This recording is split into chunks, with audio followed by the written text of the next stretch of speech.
Hi, Shantae.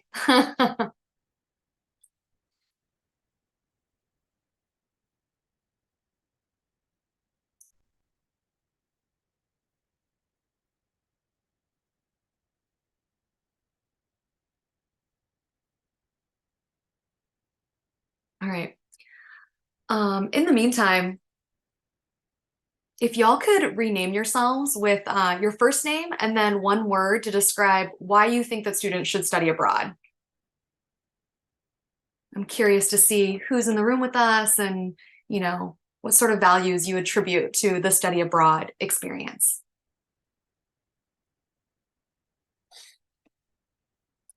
I can also do that.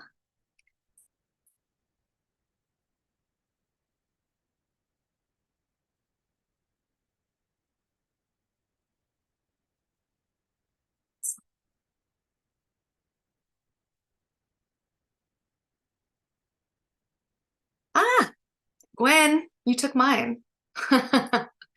Growth. Thanks for sharing.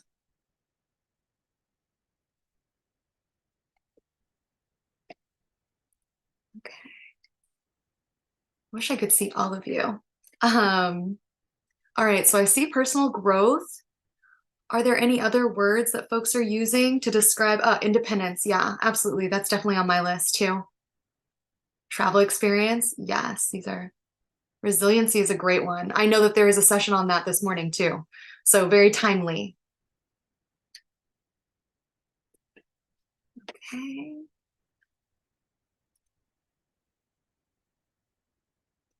Cool. Perspectives. Yeah, Monica, I love that. Difference is good too. Okay, wonderful. Unique. Yes. Thank you. Thanks for sharing those things. So yeah, I like to kind of think about, bigger picture things. Why should our students study abroad? What are they getting out of it besides, getting to travel around the world during their education time? So before we get started, I just wanted to share what I plan to talk about. It's going to be an informal conversation. I'm an academic advisor at UC Berkeley with geography, and I had the privilege of being accepted as one of the recipients of the Academic Integration Grant. And so because of our experience and what we created, I thought maybe other advisors would care to hear about that, and hopefully they'll be able to replicate something similar in their department. So that's what this session's about. If that's not something that you're interested in learning about, feel free to go to the other session. I won't be upset about it. And then before we get started too, I'm curious, can you raise your hand if you studied abroad? Either virtually or on camera, it's fine. Okay, cool. Yay, wonderful. And then wow, okay, cool. We have a lot of folks who studied abroad. That makes me so happy. So I studied abroad in Berlin when I was at UC Santa Cruz. Does anyone want to come off mute and share where they studied abroad at?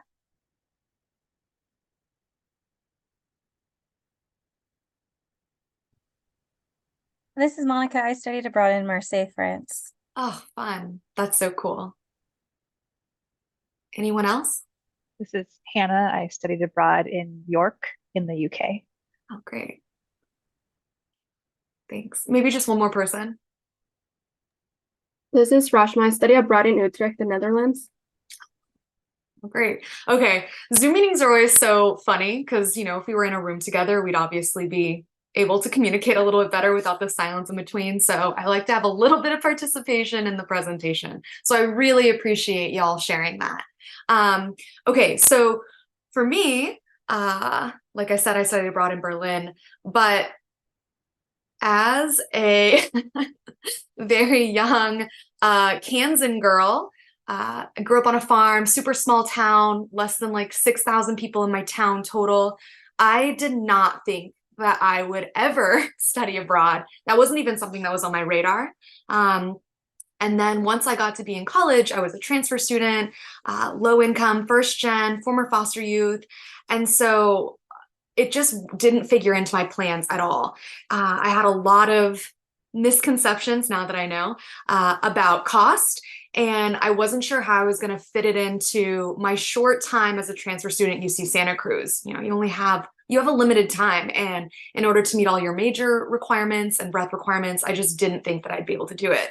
And yet, here I am in 2011 in Berlin. This was actually the first day that we got there. This is me next to one of the remnants of the Berlin Wall. And so I guess from that experience, after talking to advisors and, being encouraged by folks that had gone abroad that had a similar background to my own, I did apply. I was able to attend for a semester. I traveled around Europe. I have some other pictures about that, but honestly, it's just me eating gelato. A lot of them is that.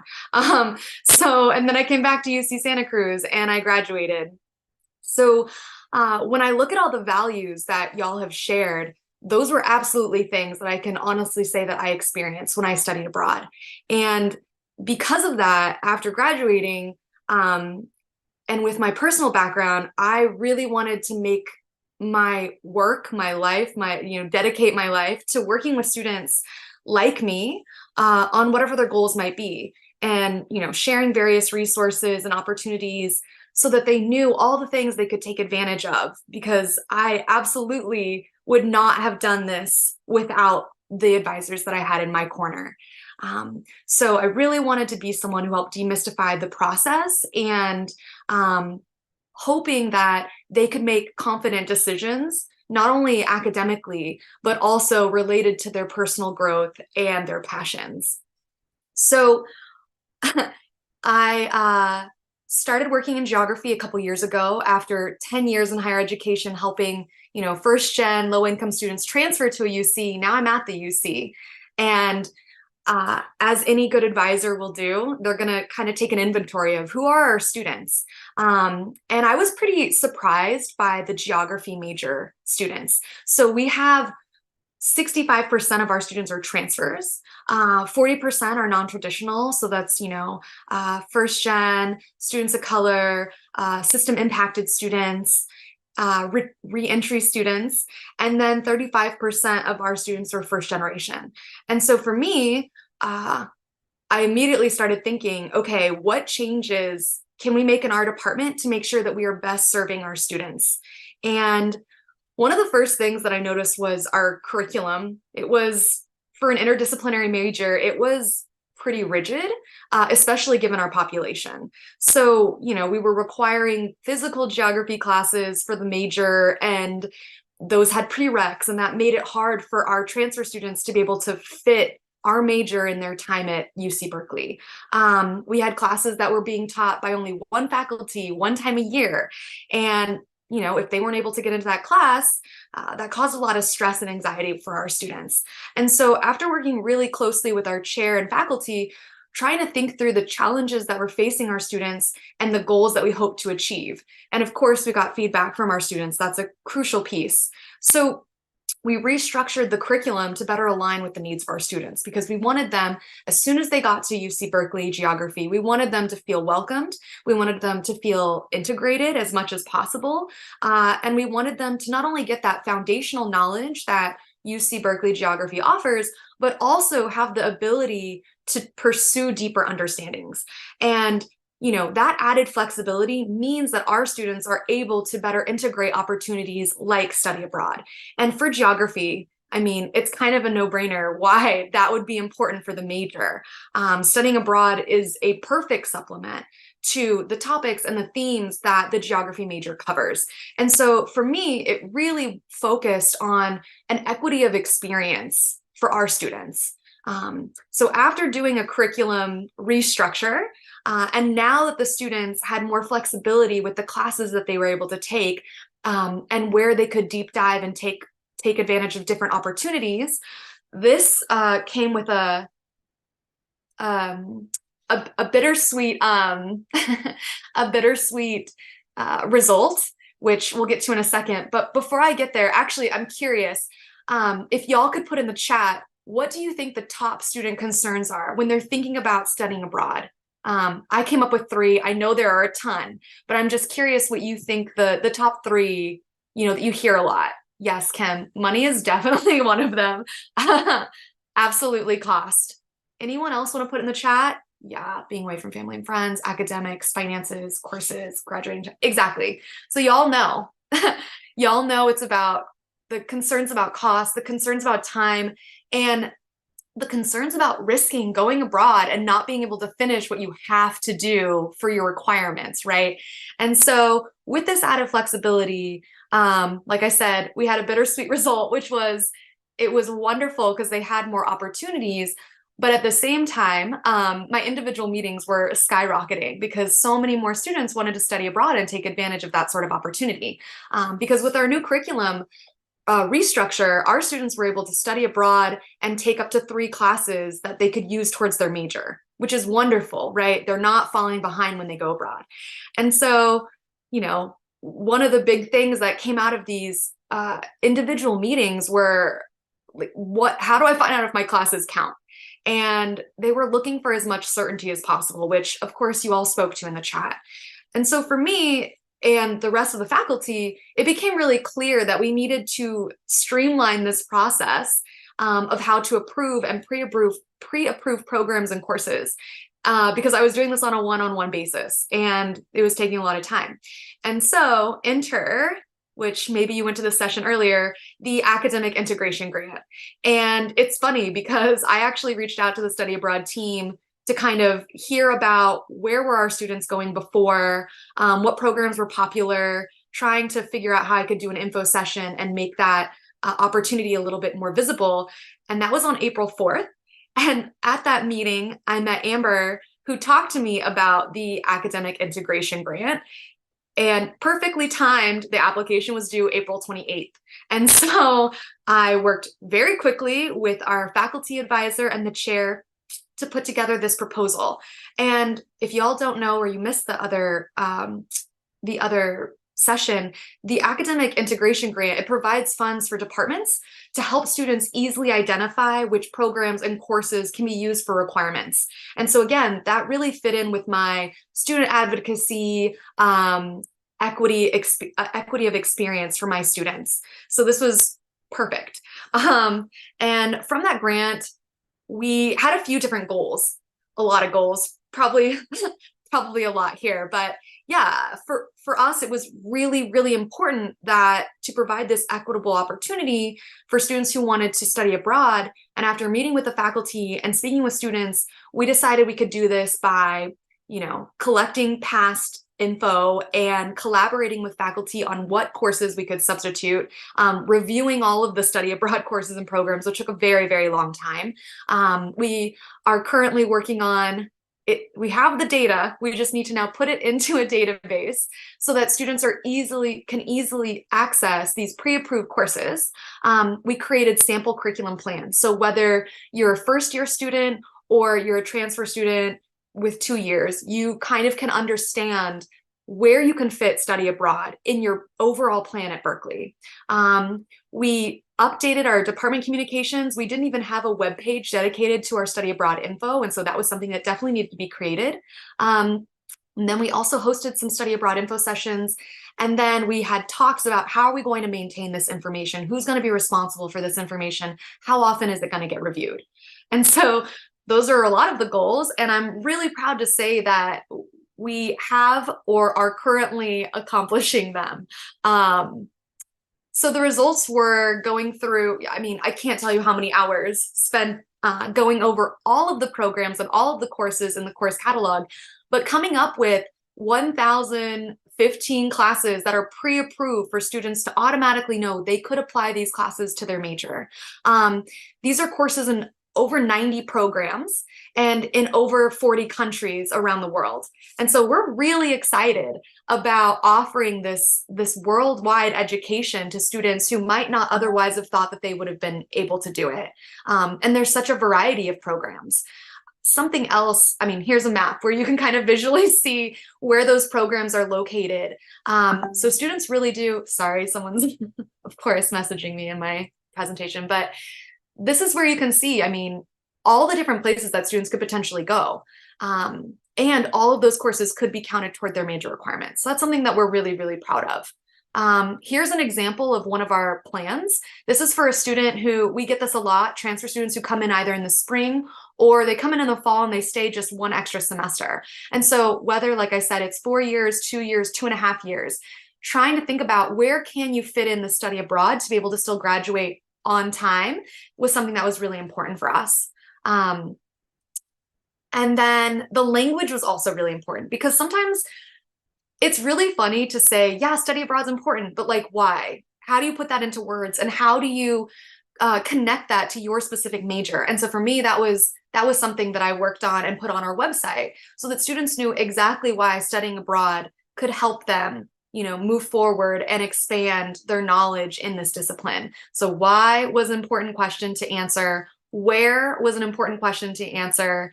And also when. And so I'm hoping that for other advisors, you're thinking about how to communicate the same sort of language, but tying it to your own personal major, right? Last but not least, these are some of our students abroad. They participated in some of our info sessions, and I posted some of their testimonials and quotes on the website along with these pictures, because for students to actually envision themselves being able to be here in Italy, standing in front of this volcano and actually getting to do research there, right? Or connecting with their heritage in South Korea, or even just scuba diving in Moorea. These are all experiences that are, so exciting. You're learning out of the box. You're still being able to connect it to your major. And with our flexibility in the curriculum and demystifying some of those things around cost and timelines, a lot more of our students are able to take advantage of these opportunities. So I guess now is a time where I know I've talked for a really long time, but does anyone have any questions that they want to ask? If you want to raise your hand, I can call on you.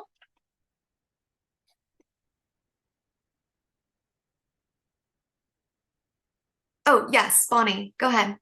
Yes, so the main thing when these AI grants, great work that you all did, that piece towards the end where you talk about maintenance, are you able to quickly share how you plan to maintain that, or who's going to maintain that kind of database? Yeah, no, that's very good. So lucky for my department, I am the communications coordinator and the advisor. So I will be the one maintaining it on the website.